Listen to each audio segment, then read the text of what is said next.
isn't this just fantastic? Captain's log. Subdate 210114.3. 44%. It took 2 weeks to achieve 44% efficiency. I am now sending word to Subfleet that my crew minus Bork and Spoon have mysteriously all died of cadmium poisoning. I am however loving the cold soup the chef left behind. Welcome everyone to the exhibition of stupid people. Today we have 4 subjects and 2 honourable mentions, because I can't be bothered to spend more time on the 2 honourable mentions than merely mentioning that they are honourable mentions.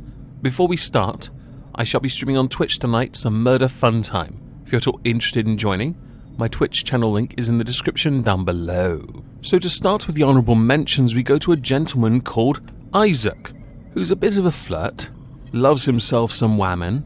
In fact, he loves so many of them, 60 to be exact, that he decided to send all of them a shirtless picture.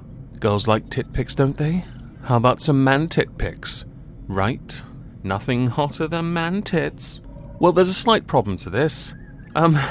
It's the fact that he didn't send all 60 of them the same man tit pic. No. He invited them all to a group chat, which then got compiled by one of the ladies in the VC, Elena DeVries, into a video that got shared on TikTok. That's embarrassing. The second honourable mention goes to those on Twitter who thought, well, as he's being yeeted from existence, we should erase him as well, i.e. the 45th President of the United States. I will, of course, address the Twitter ban and rest of social media ban tomorrow. For the sake of it, people want him removed, as in cut, from Home Alone 2. I quite like Home Alone 2, and see no reason to remove him. Erasing him from history does not change the fact that for 4 years, he was in fact President of the United States. And it is going a tad too far, really. I assume you want the WWE to remove him from the hair versus hair match with Umaga and Lashley, right? Is that the next logical step? So grown up. So to the first subject, we go to a tweet. Yes, this surely would then fall into This Week at Twitter, but this one is a bit more in-depth and requires a bit more time. Ali Anderson, UK government, stop the UK from allowing EU-banned bee-killing pesticide to be reintroduced. Accompanying that is a change.org petition which has, at time of recording, over 150,000 signatures. But there is more to it than this, and for it we go to somebody a bit further down, called Tom Clark, who's very much a nature-friendly farmer, anti-Brexit climate change activist, with over 15% of his farm being dedicated to measures which enhance nature, which he does explain in subsequent tweets. Now he does talk about the neonicotinoid pesticides. In fact, he doesn't want insecticides at all, because we have become quite dependent on them, and there are other ways of controlling what you would deem a pest, i.e. bugs when you are farming. He firmly believes that because the winters are imbalanced now, to the point where many larvae are surviving the winter because of a lack of frost, they are in turn transmitting a beet kind of malaria. Now this decimates crop yields and makes it very uneconomic for farmers to grow them, to the point they are now giving up, farmers that is, growing beets for the first time in 100 years. Obviously scientists in turn will develop varieties that are resistant to diseases, but some of these solutions are off. He does continue by pointing out how important beets are when it comes to ecological crop rotation benefits, and by pointing out that this is not about Brexit, where others might say, but you voted for this. In fact, this is about adapting. So by reusing those neonics over and over again, even in the smallest possible sense, with the potential of it killing the bees, could in fact in turn shut down our beet industry, which is well known to have affected countries like Ireland. They haven't had a sugar factory since 2006 because they can't regrow anything. The ecological damage is quite bad. I sound like an eco-warrior, don't I? Believe it or not, there's a really fascinating science behind all of this, and so I'm not in favour of reintroducing this pesticide, but I'm also not in favour of the EU's very odd way of handling balancing ecosystems, because as I've complained when we left, they didn't care about ecology. They really don't. That was proven when it came to fishing. It was proven when it came to farming in the UK because the agricultural policy made it impossible for the UK's farming to maintain its land and rotate it sufficiently to regenerate it. I'm going to link the Twitter thread down below. By all means read it for greater in-depth analysis.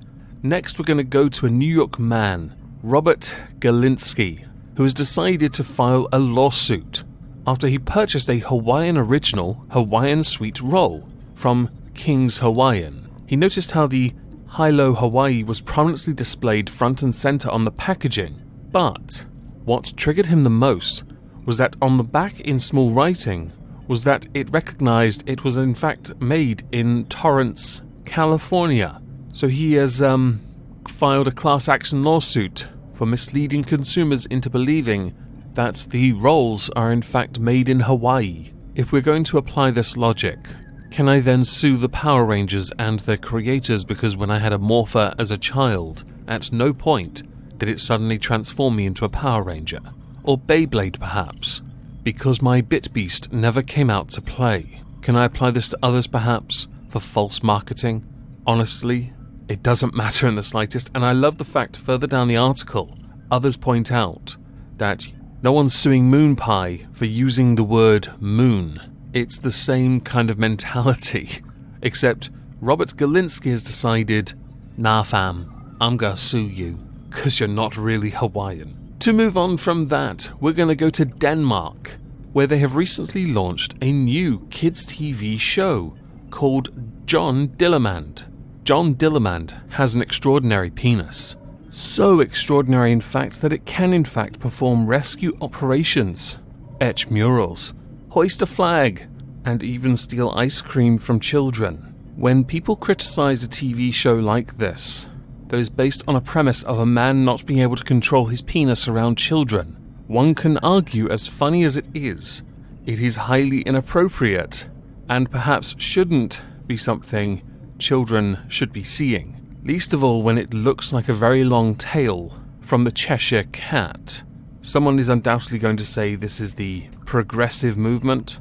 I honestly couldn't say whether I agree or disagree, because at this present moment all I've got on my screen is a picture of a man with a very long penis doing a rather odd pose, using his penis to add petrol to a barbecue because light-up sticks totally weren't available. That's a fire and safety hazard. I wouldn't want my sausages that have been doused in petrol. To our final subject, we go to Twitter again. Hashtag Amber Heard is a liar. This was, as you can see here, trending. Why is it trending, you ask? Well, because somebody, a certain Depp kind of somebody, leaked a document. The Children's Hospital in Los Angeles. Because it turns out when she divorced Johnny Depp, Amber Heard said that she would give her $7 million settlement to charity. But she hasn't done that. Allow me to prove that with this letter. Dear Miss Heard, I am following up on the correspondence that Children's Hospital Los Angeles Foundation received on August 26, 2016, which the Children's Hospital Los Angeles was notified by Edward White of Edward White & Company that a $3.5 million pledged gift had been made in your honor. In the correspondence, see enclosure, it states the first of multiple scheduled installments to honor the full amount of Miss Heard's $3.5 million pledged gift. Since the first installment, Children's Hospital Los Angeles has not received further installments. I'm inquiring if you have knowledge if Children's Hospital Los Angeles should accept further installments on your behalf, or if the pledge will not be fulfilled. I appreciate any insights on this matter and can be reached at via direct line and some personal redacted information. From Candy Davidson Goldbron. So how much of the $3.5 million did Amber Heard give to the CHLA? She gave him $100,000.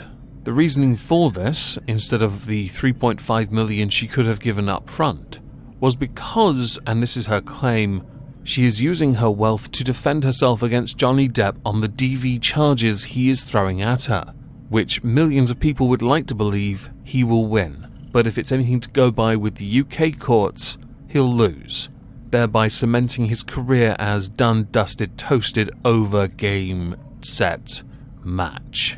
which I hope he wins, to be honest, because I'm not a fan of DV at all, and she has been proven to have lied under oath and yet still won. As we're done here, I'd love to know what you all think, so please do let me know in the comments down below. If I don't see you on Twitch tonight for Murder Fun Time, have a fantastic Thursday, and thank you all for listening.